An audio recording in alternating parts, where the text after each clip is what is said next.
Hello guys, welcome back to our YouTube channel. അപ്പോൾ ഞാനിന്ന് പോകുന്നത് എൻ്റെ അനിയത്തീനെ കാണാനാണ്. ഞാനും ഉണ്ട്, അമ്മയുണ്ട്, ശ്രീകുട്ടിയാമ്മയുണ്ട്. അപ്പോൾ നമ്മൾ മൂന്നുപേരും കൂടെ സ്കൂട്ടിയിലാണ് പോകുന്നത്.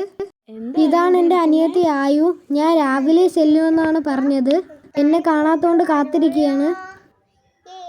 അപ്പോൾ ഞാൻ ചെല്ലപ്പോൾ മുട്ടായിയൊക്കെ മേടിച്ചുകൊണ്ട് വരുമെന്നാണ് അവൾ പറയുന്നത്. കുറച്ച് നാളായി ഞങ്ങൾ നേരിട്ട് കണ്ടിട്ട്. അപ്പോൾ അതിൻ്റെ സന്തോഷത്തിലാണ് അവൾ. കാത്തു നിന്ന ആയു ഞങ്ങളെ കണ്ടപ്പോൾ സിറ്റൗട്ടിൽ നിന്ന് നേരെ അകത്തേക്ക് ഓടി. അവിടെ ചെന്ന് കുറച്ച് കഴിഞ്ഞപ്പോൾ ഞാനും ആയും പുറത്തോട്ടൊക്കെ വന്ന് നടക്കാൻ ഇറങ്ങി. ഞാൻ ചെന്നപ്പോൾ അവൾ എന്നെ വിട്ട് മാറുന്നില്ല, എൻ്റെ പിറകെ നടന്ന്. അതൊക്കെ കഴിഞ്ഞപ്പോൾ ഞങ്ങൾ രണ്ടുപേരും കൂടെ ഇരുന്ന് ഫോണിലൊക്കെ കളിച്ചു. പിന്നെ കുറച്ച് കഴിഞ്ഞപ്പോൾ ഞങ്ങൾ വീട്ടിലേക്ക് പോയി. അപ്പോൾ ഇത്രയൊക്കെയുള്ളൂ ഇന്നത്തെ വീഡിയോ. അടുത്ത വീഡിയോയിൽ കാണാം. Tata, bye bye.